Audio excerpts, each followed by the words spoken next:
Morning. All eyes on me. What? I'm singing. Really? Yeah. Oh dear. Please stop that. Okay. It's not good for anyone's health. It's good for mine.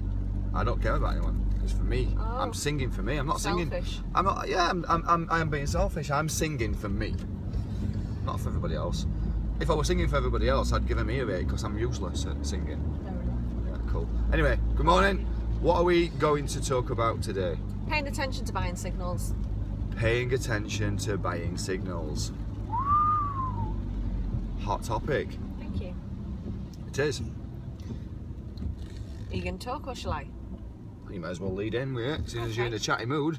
Don't get that very often. Ooh, meow.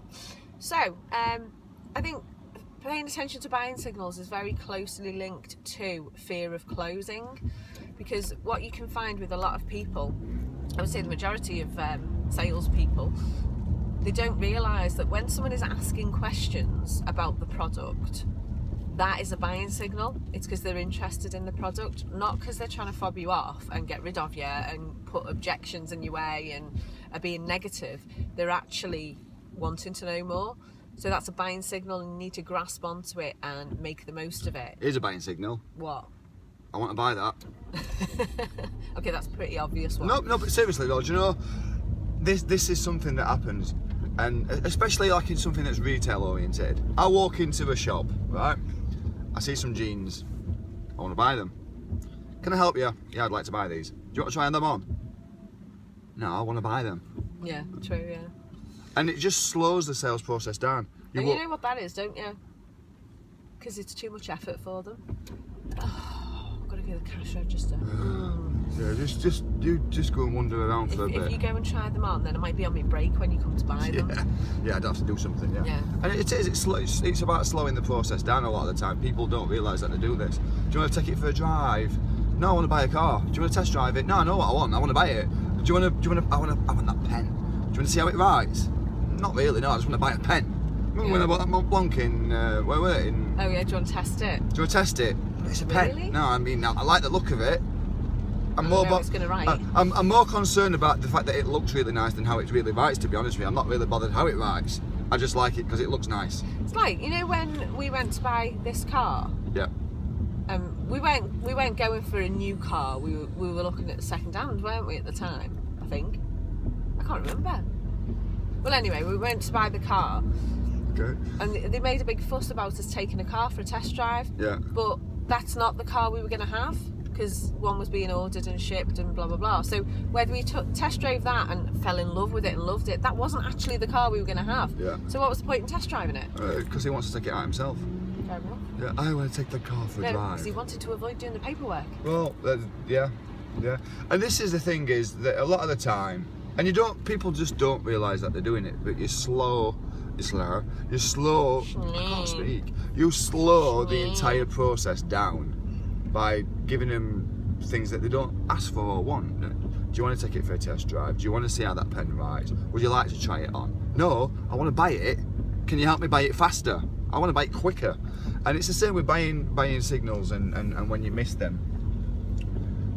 And even worse than that is turning a buying signal, a positive buying signal, into that person walking away. Yeah. I've seen so many salespeople do that, and it's like, what on earth are you doing? And you play back. I can't think of an example off the top of my head, but say someone's like, yes, I want to buy, okay. And like, well, have you considered blah blah blah? Have you considered da da da? Have you considered da da da? And it's like, you know what? I'm not bothered now. And you're watching, and you're like, seriously, can you hear yourself? And is it because you're just really stupid, or is it because you don't actually realise what you're doing, or you are trying to put them off because you can't be bothered with the process? Maybe it's a mixture of all. Or on a self-employed point of view, where you're a one-man band, for example, and you've got all these positive buying signals, the customer, the client is all for it, and you put them off because your fear of delivery. There's a big world of different reasons, isn't there? And this is the thing, I mentioned it yesterday in yesterday's video, if you watched it. I wasn't here. I wasn't talking to you, I was talking to them. I got a taxi. City taxis! 7 We should be getting endorsements from City Taxis for my singing of their signature. Anyway, so here's a great buying signal. Send me a quote. Yeah. That's a great buying signal. You couldn't get a better buying signal than that. Can you send me a quote, please? I'm interested in your services. Can you quote me on it? And I mentioned this yesterday. And these are two people that I know through networking who want work. Desperately want work. They've been asked for a quote. 10 days later, the client's still waiting. 10 days. What? Fear of delivery. What? And I'm actually meeting up with one of them today, actually, so I'm going to go and kick his arse. He's got big targets, and he's not going to achieve them by waiting 10 days to get a bloody quote out. And this is the thing, you've got to get on it. You've got to get on it. Because the trouble is, you're more than likely going to recommend that person, and it looks bad on you as well. So it doesn't just affect this one thing. Because you've heard about it, what's the likelihood you're going to recommend them in future? Yeah, totally. And it is like that. I don't know whether it's society's upbringing or whether it's school or education in a further level. I don't know what it is, but we kind of live in this kind of place that thinks that because someone's asking you questions, as you mentioned earlier, that they're putting objections in the way. Or they don't want to buy it because they're asking me questions. Or they're being picky about it. Of course they're going to be picky about it. They want to buy something. They want to make sure they're buying the right thing. But we've got this kind of mindset that thinks that, oh, well, they don't want it because they're asking about it. So does the person have a lack of confidence in the product because they're worried? If someone asks them a question, it's like, oh, I don't know if I can answer this. Maybe in some cases, but I think a lot of the time they just don't understand what sales is. They don't understand the process, the mechanics. Yeah. They just don't understand it. What you need to do is get over to my site, go to joncovey.com/academy, sign up and be the first to know the minute sales on demand drops, because this will teach you everything that you need to know about sales and how to make sure that you're not missing these opportunities. But here's the thing, what happens is someone does give an objection. Now, an objection realistically, if you break it down and strip away all the fat, what is an objection? It's an unanswered question. Yeah, tell me more. It's somebody who's, absolutely, tell me more, tell me more. And that's all objections are, you know, they're not being arsey with you, they're not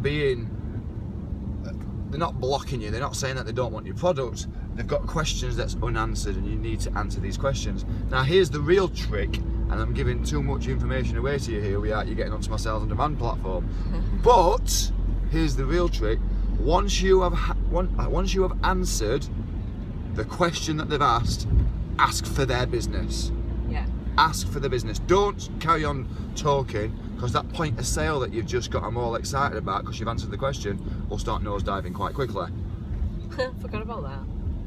So good point. Ask for the business, and people just don't ask for business enough. Yeah. You've got to ask for it, especially ask for it when you've answered a question. Final thought? Because again, they're scared that you're going to say no. And how are they going to handle it when you say no? Well, you ask why.